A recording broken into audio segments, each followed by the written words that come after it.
Hello everyone, आप सभी का चीज़ी कोड में स्वागत है। तो जावास्क्रिप्ट के इस वीडियो में हम लोग अनडिफाइंड और नल के बारे में बात करेंगे, टाइप ऑफ ऑपरेटर क्या होता है उसके बारे में बात करेंगे और भी बहुत कुछ। तो शुरू करते हैं हमारा लेक्चर। तो सबसे पहले बात करते हैं अनडिफाइंड और नल के बारे में।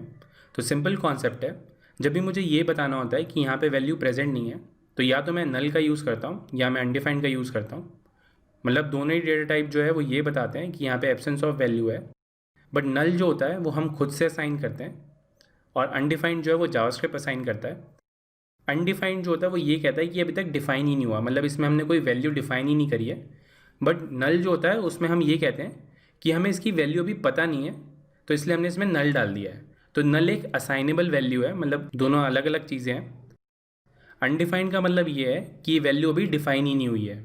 बट नल के केस में क्या होता है, क्योंकि अभी हमें वैल्यू पता नहीं है इसलिए हमने उसमें नल डाल दिया। तो उसमें एक वैल्यू पड़ी है नल नाम की। आई होप आपको ये क्लियर हो रहा होगा।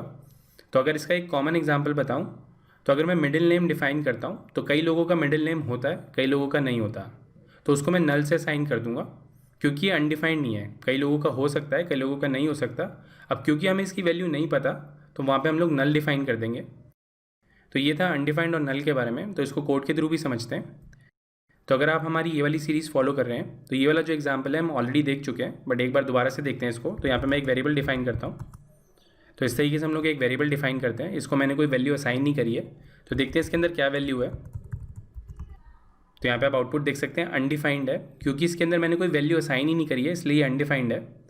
एंड सिमिलरली अगर मैं एक और वेरिएबल डिफाइन करता हूँ और उसको मैं यहाँ पे नल असाइन करूँगा, मतलब मैंने उसको एक नल वैल्यू असाइन करी है, ये अनडिफाइंड नहीं है, एक वैल्यू डिफाइन की गई है जो कि नल है। तो यहाँ पे मैं कंसोल डॉट लॉग करता हूँ इसको। तो यहाँ पे आप आउटपुट देख सकते हैं नल आया है। तो ये जो अनडिफाइंड है ये इम्प्लिसिट है, मतलब ये खुद से होता है, हम कुछ नहीं करते इसमें। बट नल जो है वो हम खुद डिफाइन करते हैं कि भैया हमें इसकी वैल्यू नहीं पता इसलिए नल है। तो इसका एक एग्जाम्पल देखते हैं जो कि पिक्चर फॉर्म में है। तो ये जो क्वेश्चन है ये स्टैक ओवरफ्लो पे है कि नल और अनडिफाइंड में क्या फ़र्क है। तो यहाँ पे एक इमेज है ये, तो इस पिक्चर से आप समझ सकते हैं कि नल और अनडिफाइंड में क्या फ़र्क है। तो ये था अनडिफाइंड और नल के बारे में। तो आगे बढ़ते हैं। तो उसके बाद बात करते हैं कि टाइप ऑफ ऑपरेटर क्या होता है। तो टाइप ऑफ ऑपरेटर जो है वो मुझे टाइप बताता है कि किसी वेरिएबल का या किसी वैल्यू का टाइप क्या है। तो देखते हैं इसको कैसे यूज़ करते हैं। तो यहाँ पे मैं कंसोल डॉट लॉग लगाता हूँ और यहाँ पे मैं लिखूँगा टाइप ऑफ। तो यहाँ पे आप देख सकते हैं टाइप ऑफ हम इस तरीके से लिखते हैं, ओ जो है वो छोटा है और उसके बाद अपनी वैल्यू देंगे जो भी मुझे वैल्यू देनी है। तो इसको यहाँ पे कॉपी कर लेते हैं और 2-3 और वैल्यू का देखते हैं। तो यहाँ पे मैं इसको स्ट्रिंग कर देता हूँ और यहाँ पे एक और स्ट्रिंग डिफाइन कर देते हैं हेलो के नाम से। तो एक दो बारी और इसको पेस्ट करते हैं, देखते हैं क्या आउटपुट आता है। तो यहाँ पे मैं इसको चेंज कर देता हूँ, इसको मैं यहाँ पे फॉल्स डिफाइन कर देता हूँ। उसके बाद यहाँ पे हम नल डिफाइन करेंगे कि नल का टाइप ऑफ क्या है। उसके बाद अनडिफाइंड के बारे में बात करेंगे। तो इसको सेव करता हूँ मैं। तो यहाँ पे आप आउटपुट देख सकते हैं। तो इस वाले पोर्शन को अभी के लिए कमेंट कर देते हैं। तो कमेंट के लिए यहाँ पे मैं कंट्रोल/ दबाता हूँ और इसको सेव करते हैं। तो यहाँ पे आप देख सकते हैं डिफरेंट डेटा टाइप्स आ गए हमारे पास। तो टाइप ऑफ जो है वो मुझे डेटा टाइप बताता है कोई भी वैल्यू का या किसी वेरिएबल का। तो 2 जो है यहाँ पे नंबर है इसलिए यहाँ पे नंबर आया है। सिमिलरली ये 2 जो है वो हमने स्ट्रिंग में डिफाइन किया है इसलिए यहाँ पे स्ट्रिंग आ रहा है। सिमिलरली हेलो तो स्ट्रिंग है ही, तो यहाँ स्ट्रिंग आ रहा है। उसके बाद फॉल्स जो होता है वो बूलियन होता है, तो यहाँ पे बूलियन आ रहा है। बट नल जो है वो यहाँ पे आप देख सकते हैं ऑब्जेक्ट लिखा रहा है। तो ये एक बग है जावास्क्रिप्ट के अंदर, मतलब शुरुआत से ये एक बग है कि जो नल है अगर उसका टाइप ऑफ करेंगे तो वो ऑब्जेक्ट देगा। तो टाइप ऑफ नल जो है जावास्क्रिप्ट के अंदर वो ऑब्जेक्ट टाइप का होता है। सिमिलरली अगर मैं टाइप ऑफ अनडिफाइंड करता हूँ तो यहाँ पे आप अनडिफाइंड देख सकते हैं। तो इस तरीके से हम लोग टाइप ऑफ ऑपरेटर का यूज़ करते हैं। तो अब बात आती है कि इसको हम लोग रियल लाइफ प्रोग्रामिंग में कैसे यूज़ करेंगे, मतलब इस ऑपरेटर का यूज़ कैसे करेंगे। तो कुछ एग्जांपल्स देखते हैं इसके लिए। तो जावास्क्रिप्ट जो है एक लूजली टाइप लैंग्वेज है, मतलब यहाँ पे टाइप्स होते हैं बट वो स्ट्रिक्टली फॉलो नहीं होते हैं। मतलब अगर आपने एक वेरिएबल बनाया, उसको आपने नंबर असाइन किया है, तो बाद में आप उसको स्ट्रिंग भी असाइन कर सकते हो, बूलियन भी असाइन कर सकते हो। तो यहाँ पे हम लोग कोई भी वैल्यू असाइन कर सकते हैं एक वेरिएबल को। अगर मैंने एक नंबर वेरिएबल बना दिया इसका मतलब ये नहीं कि वो फॉरएवर नंबर ही रहेगा, उसमें आप कुछ भी असाइन कर सकते हो। तो ये लूजली टाइप लैंग्वेज होती हैं। बट अगर मैं जावा की बात करूँ या सी शार्प की बात करूँ तो वो लैंग्वेजेस जो होती हैं वो स्ट्रांगली टाइप्ड होती हैं।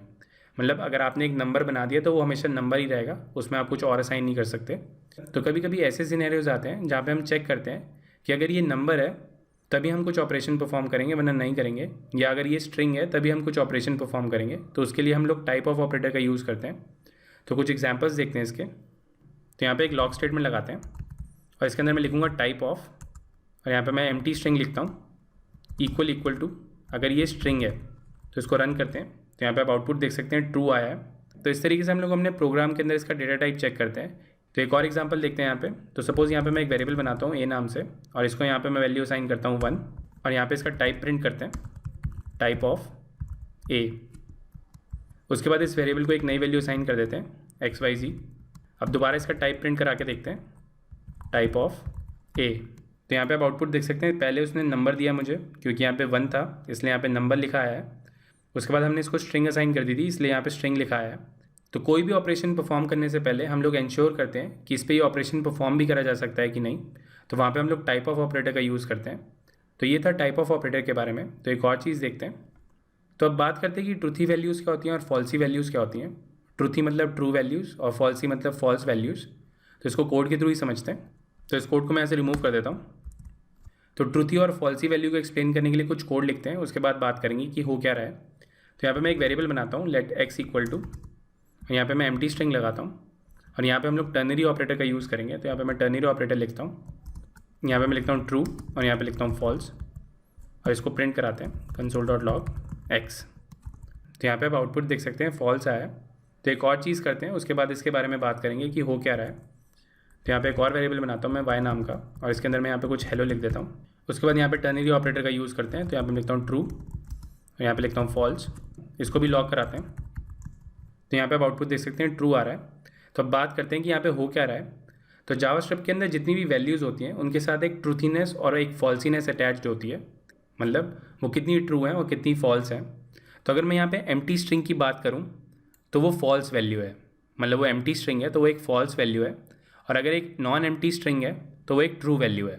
सिमिलरली अगर मैं यहाँ पे नंबर्स डिफाइन करता हूँ तो देखते हैं उसकी ट्रूथीनेस और फॉल्सीनेस क्या होती है। तो यहाँ पे मैं इसको चेंज करके PQ कर देता हूँ, और यहाँ पे मैं 0 डिफाइन करता हूँ, और यहाँ पे मैं कोई नंबर डिफाइन कर देता हूँ, यहाँ पे 5 लिख देते हैं। इन लॉग स्टेटमेंट्स को भी यहाँ पे चेंज कर देते हैं। एक और वेरिएबल बनाते हैं यहाँ पे, इसको यहाँ पे मैं Z डिफाइन कर देता हूँ, यहाँ पे इसको -5 कर देता हूँ। तो जैसा कि मैंने बताया कि जावास्क्रिप्ट के अंदर हर वैल्यू के साथ एक ट्रूथीनेस और एक फॉल्सीनेस अटैच्ड है। तो यहाँ पे हमने स्ट्रिंग्स देखी थी, यहाँ पे हम लोग नंबर्स देखेंगे। यहाँ पे मैंने 0 डिफाइन किया है, एक पॉजिटिव नंबर और एक नेगेटिव नंबर है। तो देखते हैं इसका क्या आउटपुट आता है। तो यहाँ पे आप आउटपुट देख सकते हैं फॉल्स आया है, मतलब 0 जो है मेरा एक फॉल्स वैल्यू है, और जो भी कोई नॉन ज़ीरो वैल्यू है मतलब 5 और -5 है यहाँ पे, उसके लिए ट्रू आया है। मतलब कोई भी नॉन ज़ीरो वैल्यू है तो वो एक ट्रू वैल्यू है, और अगर एक 0 आ रहा है तो वो एक फॉल्स वैल्यू है। तो इस तरीके से हम लोग एक वैल्यू की ट्रूथीनेस और फॉल्सीनेस चेक करते हैं। तो ये जितनी भी वैल्यूज़ हैं हमारी, फॉल्स, 0, नल, अनडिफाइंड और ये एम्प्टी स्ट्रिंग्स, ये फॉल्स वैल्यूज़ होती हैं। उसके अलावा जितनी भी वैल्यूज़ हैं आपकी वो ट्रू वैल्यूज़ होंगी। तो अब बात आती है कि इसका यूज़ क्या है। हम लोग इसको पढ़ तो रहे हैं बट इसका यूज़ क्या है। तो इसका एक एग्जाम्पल देखते हैं। तो यहाँ पे मैं एक वेरिएबल डिफाइन करता हूँ जेंडर के नाम से, और यहाँ पे मैं इसको कोई भी वैल्यू असाइन नहीं कर रहा हूँ। तो बाय डिफ़ॉल्ट जो इसके अंदर वैल्यू होगी वो अनडिफाइंड होगी। तो सपोज़ मुझे चेक करना है कि बंदे ने जेंडर डिफाइन किया है कि नहीं। तो देखते हैं उसके लिए हम लोग कैसे कोड लिखेंगे। तो यहाँ पे मैं एक लॉग स्टेटमेंट लगाता हूँ, console.log, और यहाँ पे मैं लिखूँगा जेंडर क्वेश्चन मार्क। अगर जेंडर डिफाइन किया तो हम यहाँ पे ट्रू प्रिंट करेंगे, और अगर जेंडर डिफाइन नहीं किया तो यहाँ पे हम लोग फॉल्स लिखेंगे। तो यहाँ पे आप आउटपुट देख सकते हैं फॉल्स लिखा आ रहा है। सिमिलरली अगर मैं यहाँ पे इसको वैल्यू असाइन कर देता हूँ मेल, और इसको दोबारा से लॉक कराते हैं, तो यहाँ पे आप आउटपुट देख सकते हैं ट्रू आएगा। सिमिलरली अगर इसके अंदर मैं नल असाइन कर देता हूँ और इसको लॉक कराते हैं, तो यहाँ पे आप आउटपुट देख सकते हैं फॉल्स आया है। तो अगर आप यहाँ पे ध्यान से देखेंगे तो अगर जेंडर के अंदर अनडिफाइंड है तो भी फॉल्स आया, अगर उसके अंदर नल पड़ा है तो भी फॉल्स आया, अगर मैं इसको एम्प्टी स्ट्रिंग असाइन करूँगा तो भी फॉल्स आएगा। मतलब अगर जेंडर के अंदर कोई भी वैल्यू नहीं है तो वो फॉल्स देता रहेगा, और अगर उसके अंदर कोई भी वैल्यू पड़ी है जैसे कि यहाँ पे मेल असाइन किया था तो वो ट्रू रिटर्न कर रहा है। तो इस तरीके से हम लोग कंडीशनल चेक्स लगा सकते हैं। तो ये जो हमारी ट्रूथी और फॉल्सी वैल्यूज़ हैं, इसके बेसिस पे हम लोग कोड जो है हमारा वो छोटा कर सकते हैं।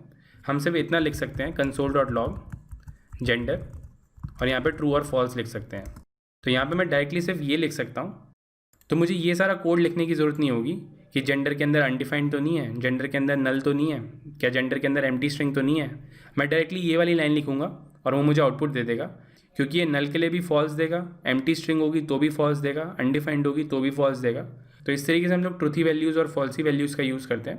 तो इसका जो यूज़ है हम लोग आगे भी करेंगे जब हम लोग इफ एल्स के बारे में बात करेंगे। तो आज के लिए इतना ही। अगर आपको ये वीडियो अच्छा लगा तो प्लीज़ लाइक करें। अगर अभी तक आपने हमें सब्सक्राइब नहीं किया है तो प्लीज़ सब्सक्राइब करें। Thank you for watching. आपका दिन शुभ हो। धन्यवाद।